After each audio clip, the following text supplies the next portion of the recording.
solid spot before I've even touched my phone. And then I go to the gym. And then my rule at the gym is that the gym is a classroom. So I'm going to choose like a podcast or YouTube, like educational something on sales to get better on my skill set. Then I come home, I finish the Savers program. I have a post workout drink that has glutamine, BCAAs, creatine. Creatine helps with focus, and it helps your brain be healthy throughout the day versus just building strong muscles. So I have that right after to help my like recovery. I come back, finish the Savers program. I'm super religious, and so I'm going to dive into my scripture study.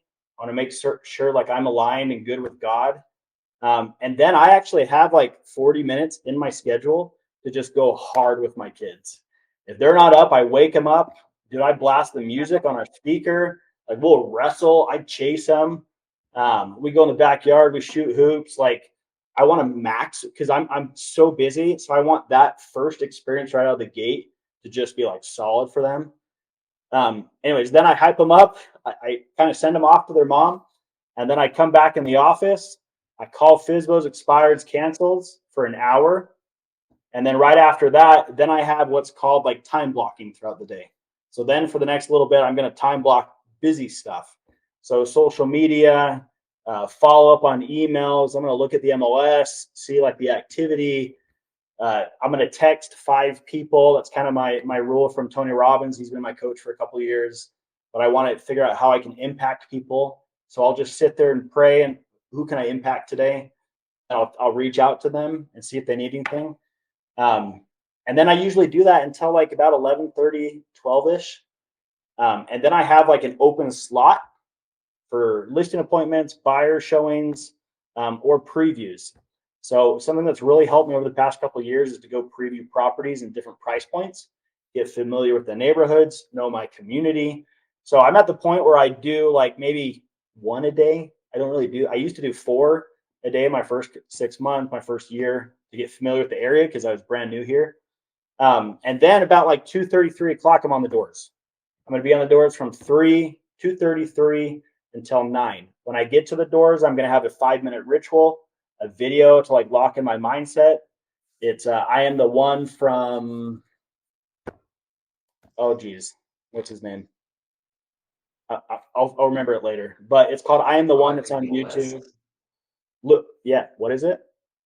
Les Brown. Okay, Les Brown. Les Brown. Les Brown. I love that guy.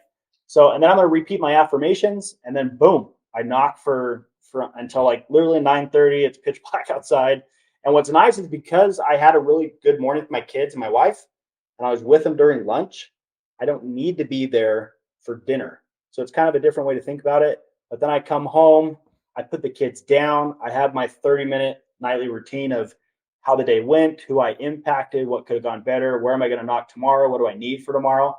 Because I feel like a lot of agents, they don't do that. So they'll go to bed stressed. So they wake up stressed. So decompress at night so that you can get a lot of good rest. So you wake up the next day energized and ready to go. A lot of people ask me like, how can you get 6 hours of sleep every night? It's because like I do a really good job at night at decompressing. And so that my body's ready to go to sleep really well. And then I can wake up and do it all over again. And then that's on repeat Monday through Friday. That's my schedule Monday through Friday without missing any of that. Obviously right now I've got a lot of coaching calls that messes with that schedule, but I mean, that's the career pivot that we're making. So we'll see how it works. Certain appointments in that. Yeah. So that window right after my busy time and the knocking, I have like a 2-3 hour gap right there for listing appointments, buyer appointments, and the previews. So I don't do any of those in the afternoon because the afternoon is locked in door knocking prime time. Like that's when everybody's coming home from work. I'm not doing appointments right there because that's when people are home. But the perfect time to do it is in the afternoon. Sometimes I'll change it and go in the afternoon and knock in the morning. It depends. 100%. How long have you been doing this routine for? This routine on repeat for 3 years. Door knocking was pretty close when I was doing alarms for 12 years. It was a little different. But right when I got into real estate, my mentor, essentially, this is his schedule that he had. I've tweaked a few things because I saw what he was doing. I didn't love some of it, and so I would tweak it. I wanted more family time, more time with God, more time taking care of my mental health, especially after losing my dad. So I tweaked a few things over the past like year or so, but now this is the rock solid routine I have. I want to go back a little bit to when you first started it, because again, I'm always about the making sure that people understand, it's not just as easy as it sounds, right? It sounds easy, like, hey, I just made the switch. I just decided to wake up earlier one morning and just take cold showers all of a sudden, but that's not really what took place, right? So I guess, can you go back to what was that process like in the very beginning? Go dig a little deeper there as far as, what were some of the challenges you faced? How many times did you want to quit, right? Did you fall off of that a couple times and have to come back? I'm just curious. What did that Yeah. look like for you? Yeah, so I mean, it probably took a couple weeks to get the hang of it because it was pretty brutal, like right out of the gate. And what really helped is my mentor was at the gym at 5 o'clock. He was up at 4:15. The guy is probably one of the most diligent, consistent people I've ever met in my life. I like to say I have that quality. I was pretty embarrassed when I met him, how much better he was at it than me. So I would text him and say, "Hey, like, shoot me a text, or hey, give me a call, or tell me when you got to the gym." And then I'm not there, and now I feel bad, and so now I'm like constantly trying to tweak it. But then I realized, crap, like my nightly routine isn't good. So then I would ask him about his, and then at night I would say, "Hey, text me when you're starting your nightly routine." And so then I'd be watching sports at night, and then he would text me, and I would realize, oh, like this is I should be getting ready for bed right now.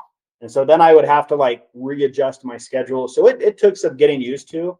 And even over the course of the last 3 years, right? There's been when I was going through the stuff with my dad, there were days where I was missing. And I always tell people, look, I'm not perfect. Probably once every 10 days, my body just needs to recover. And I sleep in until like 7 and it feels great. But then I start my morning routine. It's just now 3 hours back.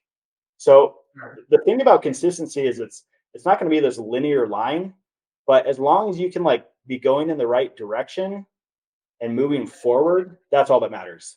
Like the little tiny baby steps of progress, that's what matters because those are little manifestations that you're doing it right and that you're actually having success. So all you need to do is string those together long enough where it becomes just second nature and who you are.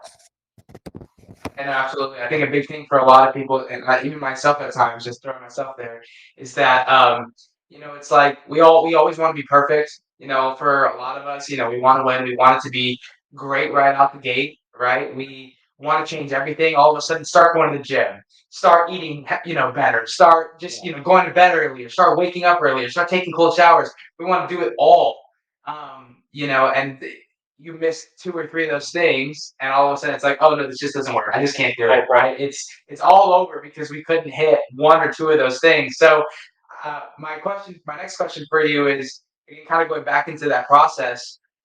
How important would you say it is to kind of, I don't want to say ease into it, right? But like, I guess more so ease into it, not just try to flip the script right away. Or would you suggest that? I'm not sure.